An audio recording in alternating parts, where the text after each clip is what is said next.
Olá pessoal, tudo bem com vocês?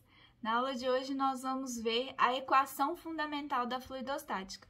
Eu aconselho a vocês assistirem com muita atenção porque é uma das principais equações que nós vamos empregar no nosso curso, então ela é muito importante.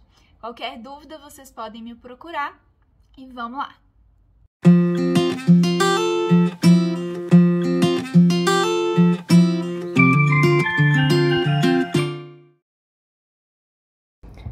Bom, pessoal, então vamos lá. Na aula de hoje nós vamos ver a equação fundamental da fluidostática, o princípio de Pascal, que é uma forma de aplicação dessa equação, a lei de Stevin, outra forma de aplicação da equação fundamental.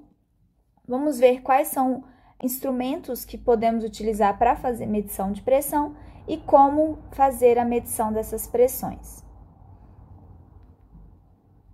Então, todo mundo sabe que a pressão, ela aumenta de acordo com que a gente vai mais profundo num fluido, né? Então, percebam aqui que esse jato d'água, ele está muito mais forte do que os que estão para cima dele, né? Acima dele. E à medida que eu tenho diminuição da altura de fluido sobre aquele volume, eu diminuo a pressão que está sendo feita. Então, é importante estudar os fluidos para estudar como vão ser, né, desenvolvidas essas pressões no interior dos fluidos. Então, nesse capítulo de fluidostática, nós vamos compreender como se desenvolvem as pressões no interior dos fluidos.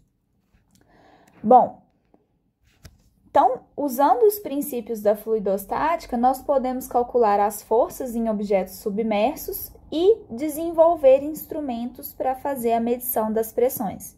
Então, como objetivo principal dessa aula, nós vamos obter uma equação para calcular o campo de pressão em um fluido que está estático, né? Então, sem movimento. Então, nós vamos deduzir o que a gente já sabe da experiência do dia a dia, que a pressão aumenta com a profundidade. Primeira coisa que nós vamos ver é o princípio de Pascal, que nos diz que em qualquer ponto no interior de um líquido em repouso, a pressão é a mesma em todas as direções.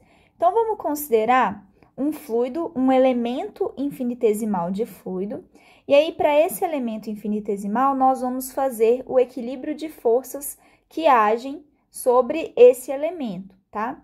Então, esse elemento ele está em equilíbrio estático, ou seja, ele não se movimenta, tá certo?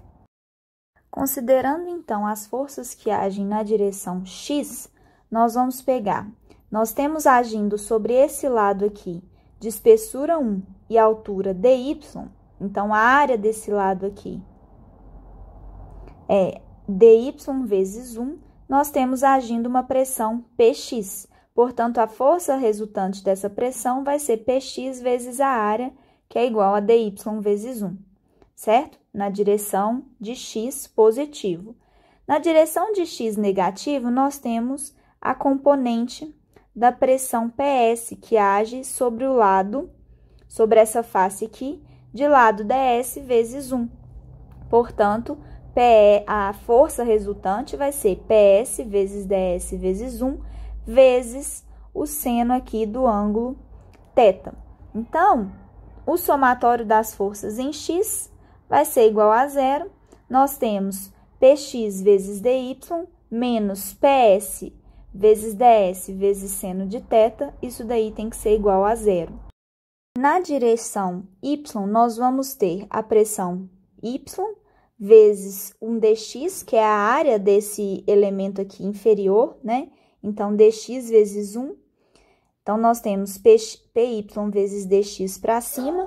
Para baixo, nós temos a componente dessa pressão aqui, agindo na direção vertical, que vai ser ps ds cosseno de θ. Além disso, o peso do fluido, que age na direção vertical para baixo, né? Então, nós temos um dp aqui. Então, nós temos que considerar a força, né, nessa direção y, que é igual a zero. Nós vamos ter py vezes dx vezes 1, menos ps vezes ds cosseno θ vezes 1. menos ρg vezes o volume aqui, que é a área dy dx vezes 1 dividido por 2, porque a área da base aqui vezes a altura dividido por 2, tá certo? Isso daí tem que ser igual a zero. Dessas equações, nós temos Px é igual a PS, então, a pressão nessa direção é igual à pressão nessa direção. Da segunda equação, sabendo que dx é igual a ds vezes cosseno de θ, e que, ao somarem-se infinitésimos, nós podemos desprezar os de ordem superior, então, nós vamos considerar que py também é igual a ps. Então, né, como conclusão, nós temos que Px é igual a Py, que é igual a Ps, ou seja, a pressão em um ponto é a mesma em qualquer direção quando o fluido se encontra em repouso. Então, esse é o princípio de Pascal.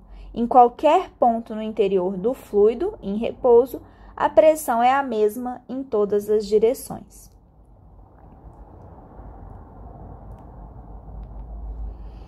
Essa propriedade, ela pode ser utilizada em diversos dispositivos, e a gente conhece um dispositivo muito utilizado, que é o macaco hidráulico, que é utilizado para amplificar forças e também transmiti-las de um ponto para outro. Então, o princípio de funcionamento do macaco hidráulico é basicamente amplificar, né, e transmitir a força que está sendo aplicada nesse ponto aqui, em uma área pequena, uma força relativamente pequena, para poder distribuir essa pressão no interior do fluido e em um outro ponto eu conseguir transmitir essa força que está sendo aplicada aqui e amplificá-la, tá certo? Então, agora a gente vai tratar da equação fundamental da hidrostática, que é basicamente aplicar a segunda lei de Newton a um elemento de fluido diferencial de massa dm. Então, vamos considerar esse elemento de fluido diferencial, ele tem uma massa dm, que a gente vai considerar como sendo ρ vezes um dvol, né? Esse elemento de fluido, ele tem lados referenciados ao sistema cartesiano, dx nessa direção, dy nessa direção e dz na direção vertical. Vamos tomar, então, um ponto P que tem coordenadas, ele está bem aqui, ó. Ele tem coordenadas x, y e z em um dos vértices desse elemento que nós estamos considerando. E outro ponto, P' no vértice oposto, que vai ter coordenadas x', y' e z'. Bom, dessa forma, nós vamos ter definidos dois pontos. O ponto P, coordenadas x, y, z, e o ponto P', coordenadas x', y' e z'. Dessa forma, x' é um x, que é a coordenada do ponto P, mais um ΔX, né? Mais a variação na coordenada x, quando eu passo do ponto P para o ponto P'. Então, x' é igual a x mais dx. Y' é igual a y mais dy. E z' é z mais dz.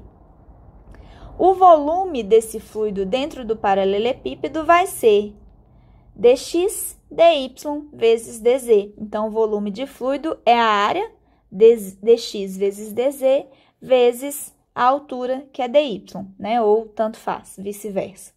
A gente pode considerar e ir multiplicando todos os lados, né? A massa de fluido contida nesse dvol vai ser dm é igual a ρ vezes dvol, portanto, sabendo que dvol é dx, dy, dz, o nosso dm é ρ vezes dx vezes dy vezes dz. Suponhamos, então, que no ponto P a pressão seja Pzinho, e no ponto P' a pressão seja P' diferente de P, tá? Então, a gente pode escrever que P' é igual a pressão no ponto P mais uma variação da pressão dP. Nós desejamos calcular a variação elementar de pressão dP ocorrida ao se variar a posição no interior do fluido de P até P', ou seja, quanto variou a pressão dentro do fluido de um ponto para outro? É isso que eu quero considerar, através de um deslocamento infinitesimal. Para que essa massa de fluido dm esteja em equilíbrio, é necessário que o somatório de todas as forças presentes seja nula. Então, considerando que a soma das forças é igual a zero, esse fluido ele está em equilíbrio estático. Vamos agora relembrar dois tipos de forças que podem ser aplicados ao fluido. Nós temos as forças de campo, que são as forças de ação à distância, né, que agem através dos fluidos. São elas a força gravitacional, considerada na maioria dos problemas em engenharia. Nós também temos a força de campo eletromagnético, né, que nós não vamos considerar nesse curso. Então, aqui a gente vai considerar, agindo sobre esse elemento de fluido, como força de campo, nós vamos ter a força dP, que é decorrente da ação do campo gravitacional agindo sobre o elemento de fluido. Então, como força de campo, a gente tem gravidade vezes o dm, que é gravidade vezes ρ vezes dvol, né? Considerando aqui o campo gravitacional que age sobre o elemento. Bom, mas a gente sabe que dvol é dx, dy, dz, portanto, as forças de campo ficam ρg, dx, dy, dz, né? Bom, temos também as forças de superfície, né? Ou seja, as forças de contato. Bom, em um fluido estático, a gente pode considerar que não há nenhuma tensão de cisalhamento atuando sobre aquele fluido, né? Já que ele está estático, a gente viu lá nas primeiras aulas que para um fluido em equilíbrio, ele não tem a ação de tensão de cisalhamento, né? Então, a única força de superfície vai ser a força de pressão. Então, a pressão é um campo escalar que depende de x, de y e z. Então, a gente pode considerar que cada força de pressão é um produto de três fatores: o módulo da pressão, a área da face na qual a pressão atua e o vetor unitário para indicar o sentido de ação daquela pressão. Então, nós temos aqui, considerando agindo sobre esse fluido na direção de x, que é o que está marcado em azul, nós temos um P, uma pressão P agindo no sentido positivo de x, certo? Menos agindo no sentido negativo de x, né? Aqui a gente tem pressão vezes a área, que é dz vezes dy, na direção I positiva. Aí, negativo, porque está agindo no sentido contrário. Nós vamos ter a pressão P mais a variação de pressão dP vezes dx, certo? E essa pressão está agindo na área dy vezes dz. dy vezes dz, tá certo? Na direção de I, negativo. A mesma coisa para a direção Y.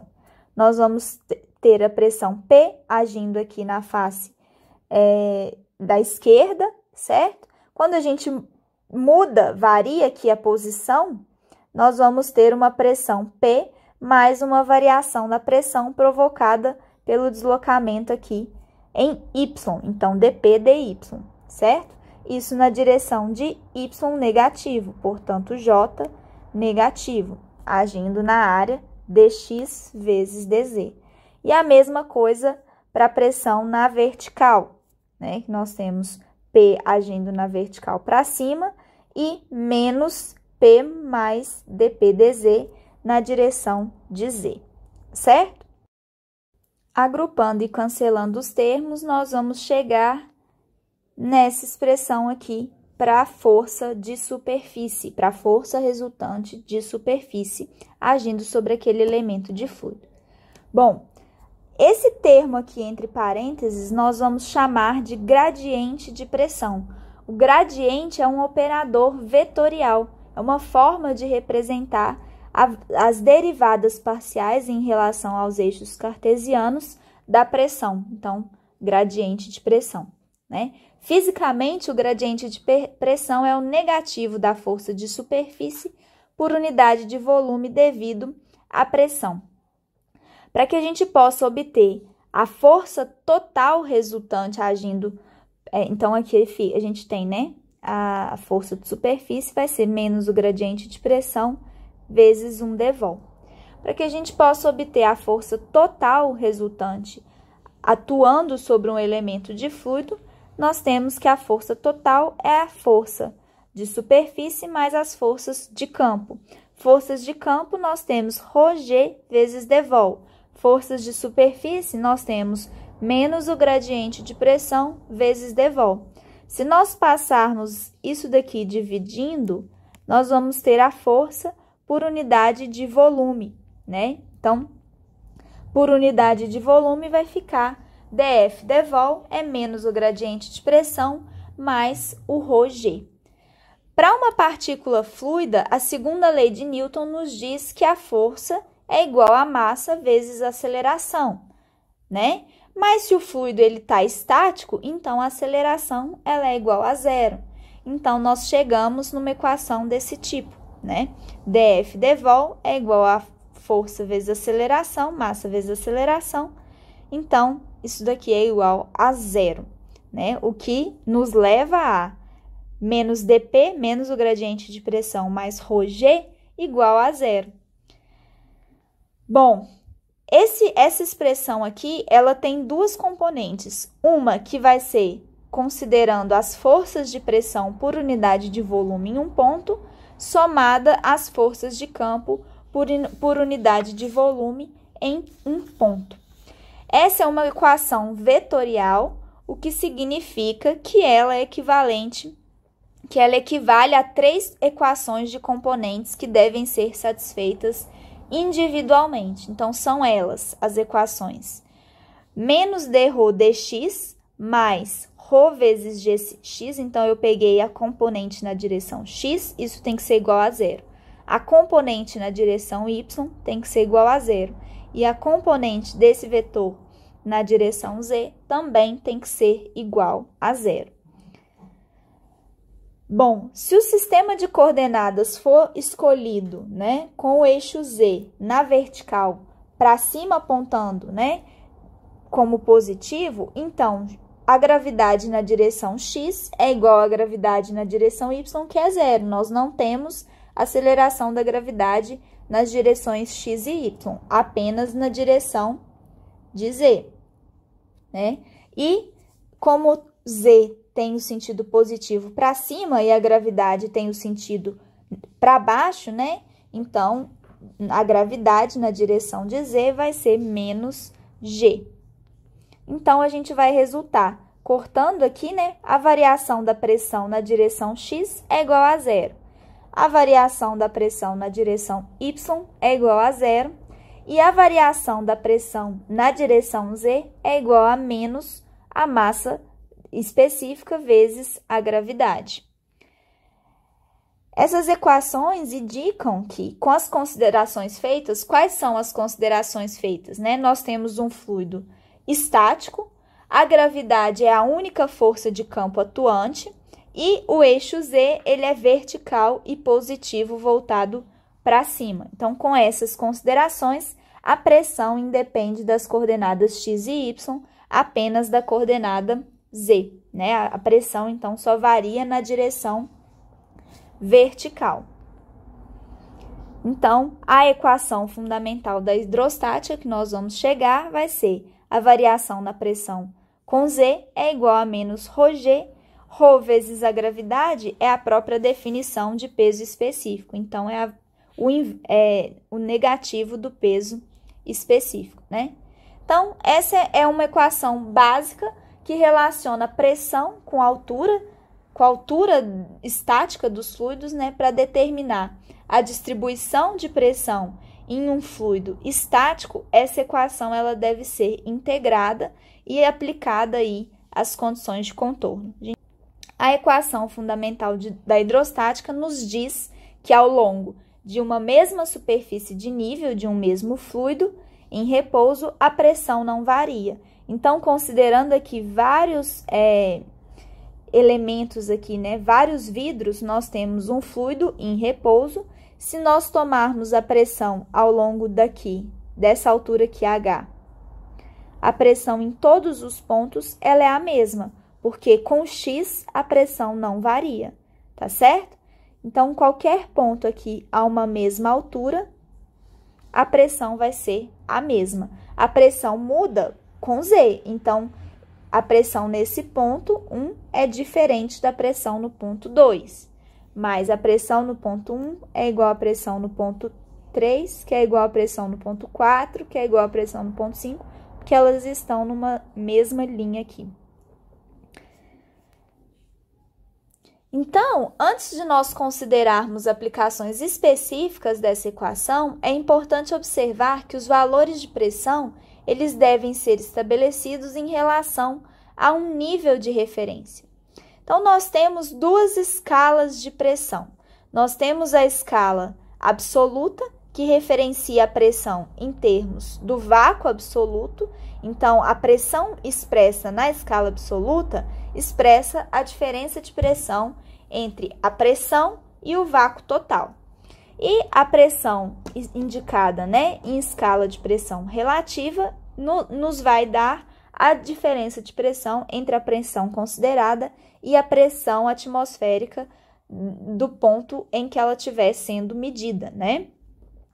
Os níveis de pressão medidos em relação à pressão atmosférica são denominadas pressões manométricas, tá? E os níveis de pressão medidos em relação ao vácuo absoluto são denominadas pressões absolutas. Bom, então aí a gente vai ter que a pressão manométrica é igual à pressão absoluta menos a pressão atmosférica, ou seja, eu posso escrever uma pressão relacionada à pressão atmosférica do local, né? Então, é importante observar que nós temos, quando a gente está se referenciando à escala absoluta, né? Ou seja, aqui no eixo vermelho, nós temos valores de pressão apenas positivo. Então, a pressão parte do zero, né? E só aumenta. Nós temos de zero até pressão atmosférica, pressão maior do que a pressão atmosférica, mas todas as pressões possuem valores positivos. Já na escala de pressão relativa, quando a pressão for inferior à pressão atmosférica, que vai ser considerada zero nessa escala, né? Então, a pressão atmosférica na escala absoluta, ela vai ser zero na escala relativa, vai ser o nosso zero. Então, as pressões medidas se referenciam à pressão atmosférica, tá certo? Então, valores abaixo da pressão atmosférica são considerados valores negativos, né? E aí a gente considera um vácuo parcial. Bom, e aí, partindo da equação fundamental da hidrostática, é possível calcular a diferença de pressão quando o deslocamento no interior do fluido deixar de ser infinitesimal, partindo aí para uma integração. Então, integrando, né, a equação fundamental da hidrostática, nós vamos ter. A equação fundamental da hidrostática nos diz que a variação da pressão com Z é menos o peso específico. Se eu passar esse dz para lá, eu vou ter que a variação da pressão é igual a menos gama dz.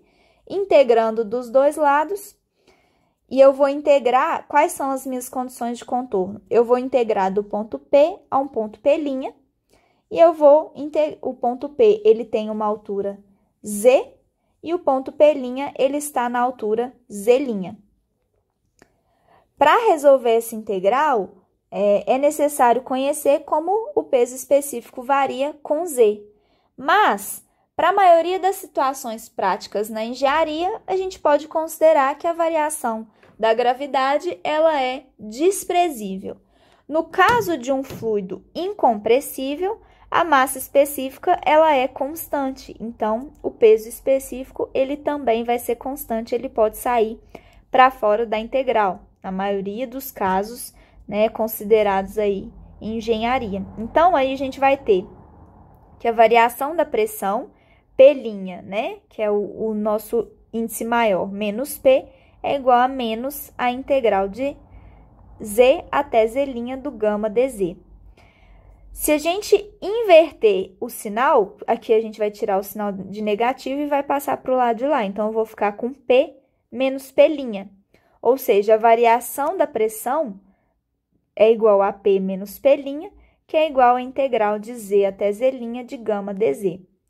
Como eu falei para vocês, nos líquidos a pressão, a massa específica pode ser considerada constante, e nesse caso, para dois pontos onde as pressões são P e P' e as cotas Z e Z', considerando o ponto P' acima do ponto P e a pressão em P maior do que a pressão em P', então nós vamos ter que P menos P', ou seja, pressão maior menos pressão menor, porque o ponto P está numa profundidade maior do que o ponto P', né?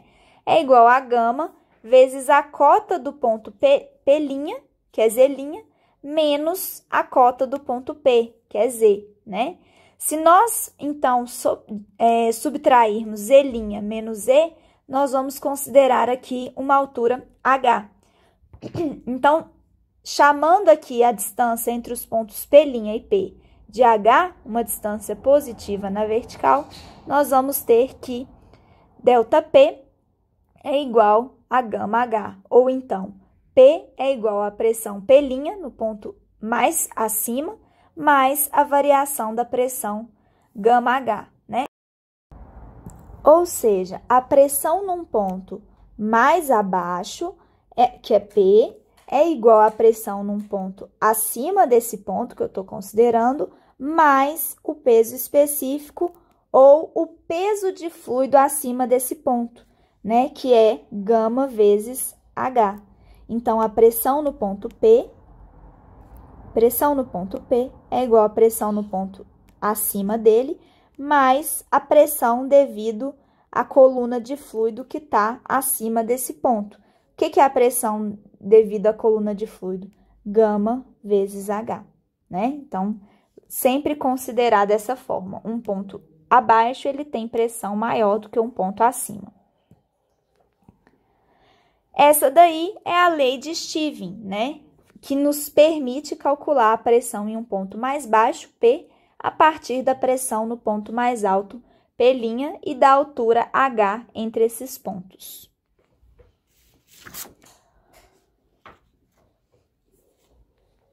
Bom, é comum fazer a medição da pressão em termos de metro de coluna de líquido, né? Então, como a pressão é igual à massa específica vezes a gravidade vezes H, nós temos que a relação entre a pressão e o peso específico do fluido vai ser pressão sobre gama é igual à própria altura de líquido de fluido, né? Esse valor informado é obtido aí em termos de pressão. Então, a gente chama de metro de coluna de líquido, né? Por exemplo, o milímetro de mercúrio é uma unidade medida nessa escala. O metro de coluna d'água é uma outra unidade também, pensando dessa forma. Bom, então, tendo em vista a equação fundamental da hidrostática, que vai nos dar a diferença de pressão entre dois pontos em um fluido estático, é possível fazer a medição das pressões utilizando aí dispositivos que vão fazer a medição entre esses pontos, né, no fluido.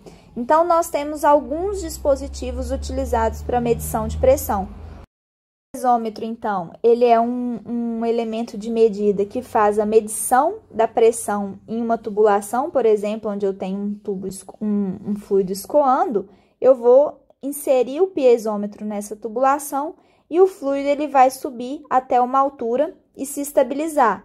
Essa altura H multiplicada pelo peso específico do fluido vai me dar a pressão daquele fluido. Também o manômetro de tubo em U, né, que a diferença de altura entre o ponto em que eu estou medindo a pressão e o ponto em que o fluido subiu, né, vai me dar vezes o peso específico. Nesse caso aqui, eu estou pedindo uma pressão que está acima da pressão que eu estou fazendo a diferença de pressão, então aqui eu tenho que ter o sinal negativo. Então, a pressão no ponto P é igual à pressão nesse ponto aqui, menos, né, gama H. Se eu tenho que a pressão atmosférica, eu estou falando em termos de pressões relativas à pressão atmosférica, eu vou considerar como sendo zero, né? Então, vai ser próprio menos gama H. E também eu tenho o manômetro diferencial, que com ele é possível avaliar a diferença de pressão entre dois fluidos diferentes ou entre dois pontos em fluidos iguais, né? Então, eu posso avaliar a diferença de pressão entre dois pontos, seja ele com o mesmo fluido ou com fluidos diferentes. Nesse caso, vamos observar aqui, eu tenho a pressão no ponto 1 e a pressão no ponto 2. E aí, eu consigo avaliar a diferença de pressão basicamente considerando a altura de fluido que está presente aqui entre esses dois pontos. Nós vamos ver, aprender a avaliar, a encontrar a diferença de pressão entre dois pontos a partir de um manômetro diferencial nas próximas aulas. Então, na aula de hoje, nós vimos a lei de Pascal, que nos diz que em qualquer ponto no interior de um líquido em repouso, a pressão é a mesma em todas as direções, e chegamos, a partir da equação fundamental da fluidostática, na lei de Stevin, que nos diz que a diferença de pressão entre dois pontos de uma mesma massa líquida é igual à diferença de profundidade entre eles, multiplicada pelo peso específico do fluido. Bom, pessoal, na aula de hoje é só. Muito obrigada pela atenção e até a próxima.